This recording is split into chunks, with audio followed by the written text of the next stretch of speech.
अस्सलामु अलैकुम नाज़रीन। प्यारे नाज़रीन, आज हम आपको एक मुस्लिम लड़की के बारे में बताने जा रहे हैं। जब एक मुस्लिम लड़की तालाब में नहा रही थी तो बहुत से गैर मुस्लिम लोग वहां इकट्ठा होकर उसे बाहर निकलने को बोलने लगे। लेकिन उसके बाद कुछ ऐसा हुआ जिसे देखकर वहां मौजूद तमाम लोग मुसलमान हो गए। तो नाज़रीन, ऐसा क्या हुआ इसके बारे में हम आपको आगे बताएंगे। नाज़रीन, बहुत साल पहले की बात है। एक राजा अपने सिपाहियों के साथ कहीं जा रहा था। वो राजा मुस्लिम नहीं था। उस वक्त बहुत गर्मी थी और गर्मी की वजह से उसे नहाने की हाजत महसूस हुई। इसी वजह से वो करीब के तालाब पर नहाने पहुंचा। वहां जाकर वो क्या देखता है कि तालाब में पहले से कुछ लड़कियां नहा रही थी, क्योंकि वो तालाब लड़कियों के नहाने के लिए था। लड़कियों ने जब राजा को तालाब के पास आते देखा तो फौरन ही तालाब से बाहर निकल आई। लेकिन एक जो लड़की थी वो तालाब में वैसे ही बैठी रही। राजा ने उस लड़की से पूछा कि तुम तालाब से क्यों नहीं निकली। तो लड़की ने घबराते हुए कहा, ये जगह लड़कियों के नहाने की है और इस वक्त मेरा लिबास ऐसा नहीं है कि मैं किसी गैर मर्द के सामने आऊं। लड़की के मुंह से ये बात सुनकर राजा की शैतानी की हवस जाग उठी।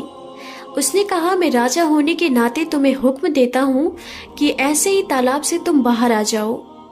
मैं तुम्हें देखना चाहता हूँ। लड़की उसका हुक्म सुनकर परेशान हो गई और उसने कहा, रहम करें, मैं मुस्लिम हूँ। मेरे मजहब में पर्दा है। आपको खुदा का वास्ता है कि आप यहाँ से चले जाइए। ये जगह लड़कियों के नहाने के लिए है, इसलिए मैं यहाँ नहाने के लिए आई, वरना मैं नहीं आती। राजा ने गौर क्या किया कि ये जो लड़की तालाब में है वो इन सब लड़कियों में से सबसे ज्यादा खूबसूरत है और उसने कहा, तुम अभी मेरे सामने बाहर आ जाओ। अगर तुम मुझे पसंद आ गई तो मैं तुम्हें महल ले चलूंगा और अपनी कनीज बनाऊंगा। लड़की ने देखा कि राजा किसी भी सूरत हाल में छोड़ने को तैयार नहीं है, तो चालाकी से उसने काम लेना चाहा और अपनी इज्जत बचानी चाहिए। लड़की ने राजा से कहा कि मैं बाहर तो आ जाऊं, लेकिन यहाँ पर मेरी सहेलियां भी हैं और आपके सिपाही भी हैं, और अगर आपके सिपाही भी मुझे ऐसी हालत में देख लेंगे तो मैं राजा के लायक नहीं रहूंगी। अगर आज आप मुझे जाने दे तो कल मैं खुद आपके दरबार में हाजिर हो जाऊंगी। लड़की की बात राजा के दिल को लगी और वो सिपाहियों को लेकर वहां से चला गया। अगले दिन राजा बेताबी से उसका इंतजार करता रहा, लेकिन वो लड़की दरबार में ना आई। तो उसके बाद जालिम राजा ने सिपाहियों को भेजा कि उसके घर का पता करो और उसको मेरा पैगाम दो कि राजा तुम्हें दरबार में बुला रहा है। सिपाही चले गए और वापस आकर उन्होंने बताया कि वो मुसलमान सुनार की बेटी है और वो आपका पैगाम बाप बेटी तक पहुंचा कर आए हैं। राजा दूसरे दिन भी इंतजार करता रहा, लेकिन लड़की ना आई। राजा को बहुत गुस्सा आया, उसकी बेचैनी बढ़ती जा रही थी। अगले दिन जालिम राजा ने सिपाहियों को हुक्म दिया कि जाओ उन दोनों बाप बेटी को गिरफ्तार करके मेरे सामने हाजिर करो। सिपाही फौरन रवाना हुए और वो फौरन ही सुनार के घर जा पहुंचे, लेकिन आगे से दरवाजे पर ताला लगा हुआ था। लोगों से पूछने पर पता चला कि वो कल रात ही घर छोड़कर चले गए हैं, और जब इस बात का इल्म जालिम राजा को हुआ तो वो गुस्से से पागल हो गया। उसने सिपाहियों को हर जगह दौड़ाया, लेकिन उस लड़की और उसके बाप का कुछ भी पता न चल सका। फिर उसने सल्तनत में ऐलान करा दिया कि जो सुनार और उसकी बेटी का पता बताएगा उसे 1 किलो का सोना इनाम में दिया जाएगा। लेकिन फिर भी कुछ हासिल ना हुआ और लड़की का कोई भी पता न चल सका।